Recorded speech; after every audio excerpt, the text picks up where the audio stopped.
Hello fellow human, welcome back to another Dank Doggo rSlash entitled Parents. We have 3 stories in total for you guys today.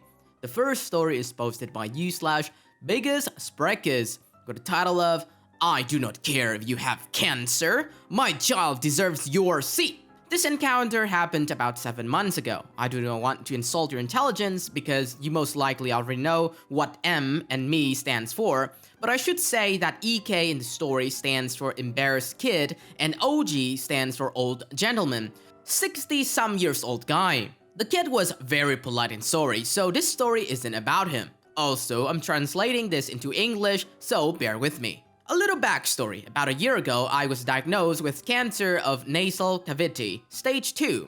The tumor was quite large, but thankfully got contained. To get it removed, I had first to undergo aggressive chemotherapy sessions to make it smaller. Thanks to the chemo, I had a severe alopecia hair loss, which made most of my hair, even eyebrows and eyelashes, fall out. At some point, I had to go bald. I wore a wig because I don't want to look like a skinhead / neo-Nazi. I'm 6'4" and pretty much muscular, so I thought people would assume, lol. So once, after a long chemo session in the hospital, I took the bus home. There's only one bus that goes from the hospital to where I live, so I took that one, only to see it was absolutely packed. I felt like crap thanks to the chemo, so I asked a middle-aged dude to let me sit. He was very understanding and gave me his spot without complaining. If you're reading this, thanks bro.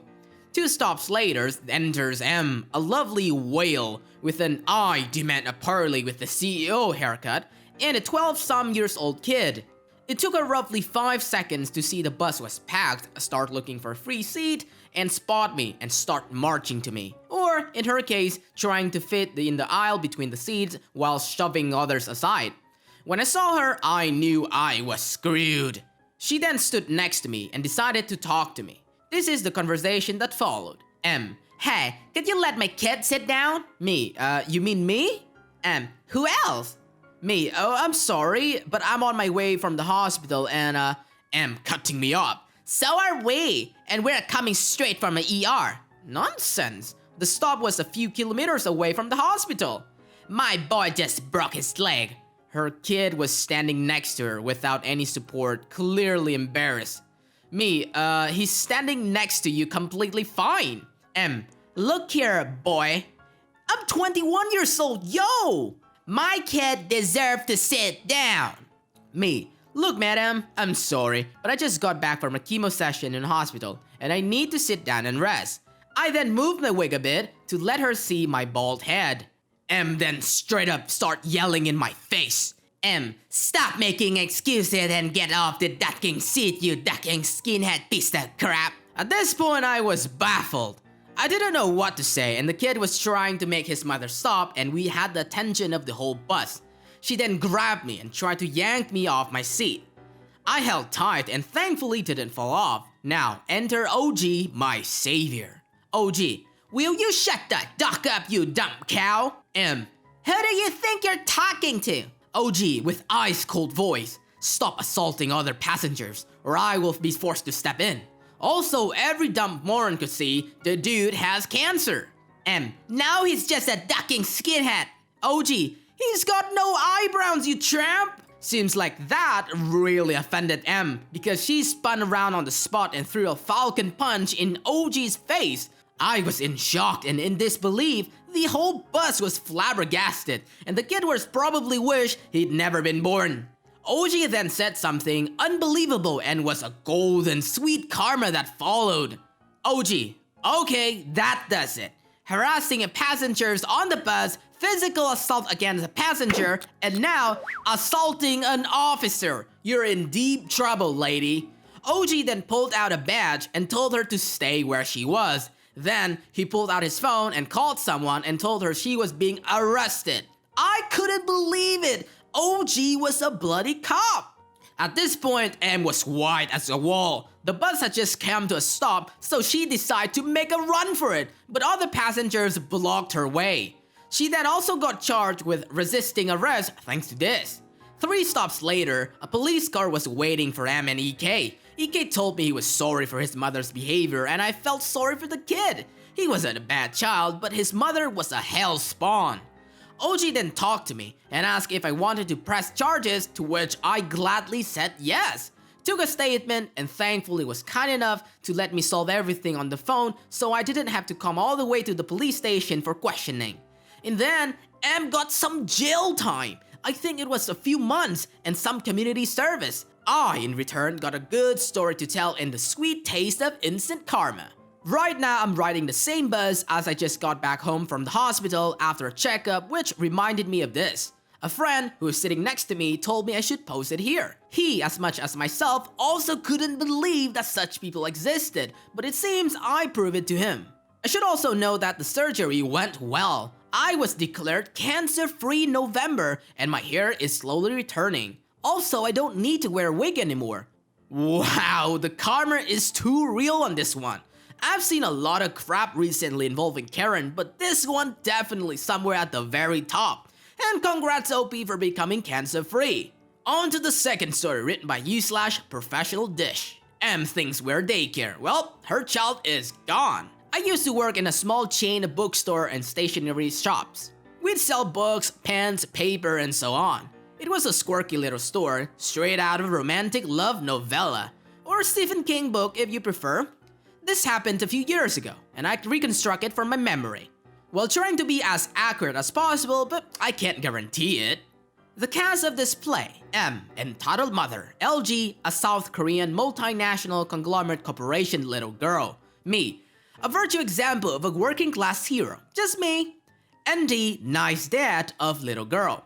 The story: M walks into the store with LG. It's rather early in the morning. M looks around and asks me if I could watch her child. Me, oh no, I'm terrible with children, sorry. M tells me that it's not for that long and I shouldn't be such a fuss about it.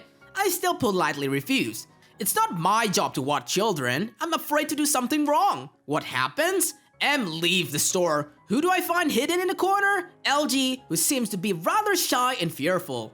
This happened back in a time before everyone had smartphones. The kid obviously didn't have a smartphone on it, and I suspected the mother also wouldn't. Wasn't too surprised that LG didn't know the number of their landline. I signed. What are you gonna do? If something happens to the kid while being in the store and you're being the only present employee, you're gonna have a bad time. Me, hey girl, what's your name? LG, her name. Me, I'm, my name and surname. LG, happy like only kids can be if they think they did something smart or they knew something. My surname is surname. Now, this rang a bell. I had a good customer with the same surname. It turns out that it's her dad. I didn't get paid enough to babysit. In fact, I didn't even got paid enough to do my normal work. I call her dad at his workplace since we saved the number in our system. The call went along those lines. Me, hi ND, here's me from the bookstore's XY. ND, oh hi me, how's going? I don't remember having any open orders. Me, look, listen, do you have a daughter? ND, confused. Yes, why do you ask? Me, what's her name? I just want to make sure it's really her dad and not just some stupid coincidence. If you think about it, LG told me it's her dad, so I don't know why I wasn't sure. ND apologizes for M's behavior and tells me he's gonna pick LG up as soon as possible. While waiting for ND, I picked up one of our sales books, boxed with damaged books that we tried to sell with a huge discount before throwing away. A picture book from Disney. LG tries to read a little, I read a little. ND arrives, LG runs to him and hugs him, crying that mommy was mean to her. ND soothes her and thanks me for babysitting her. He gives me a bottle of wine and buys something small from the store. ND, if M shows up again, could you not tell her that I picked up LG? Me, what? Why? ND, if you don't feel like it, you don't need to. It's rather complicated and you already did so much for us. ND leaves. In the evening, M shows up. Just to point out, she dropped LG at about 9 AM and it was 5:45 PM. M, where's my daughter? Me, already chugged about half of the bottle of wine and thus a little boozed. You're what? M, my daughter, I dropped her in the store when you were here. Me, way too drunk for work, but already decided to go for another job or homeless, both would have been better. "You're what?" M was on the edge. Thus, I did what I thought was the smartest thing to do. Me. A guy came into the store and picked her up. He seemed nice, gave me some wine for her. At this point, I'd expected her to explode or attack me, but she just left the store. A few weeks pass, and ND and LG come to the store, both happy to see me. ND asked me if I got a few minutes, an excuse not to work? Obviously, I took the time for, well, customer service. Give LG the same book we have read the last time, and had a talk with ND. M and ND were in the middle of a divorce when M dropped LG at our store. One of the reasons ND wanted a divorce was that M was nice to LG. Now, in my country as a male, it's rather hard to get custody for your child no matter what. LG wanted to be with ND, but that doesn't matter. M dropping LG in our store was a gift of the heavens. ND took LG to his sister overnight. M pretended that LG was sleeping at one of her friends. ND wanted to call them just to ensure LG is fine. M didn't want that. LG friend didn't knew where LG is. M claimed that she had dropped LG at LG's friend. ND faked panic and involved the police. M insisted that LG's friend kidnapped LG. Police asked ND and M separately, and ND told the police what had happened. M still insisted on her dropping LG at LG's friends. ND had proof of being it otherwise, since he already called the police when he dropped little girl at her sister's house. Now in the court, ND apparently said something like, M can have all she wants, even my wine collection. I just want to be with my daughter. M, knowing that ND didn't have any money left and had some quite expensive wines, agreed. Daughter ended up with ND, mother paying alimony.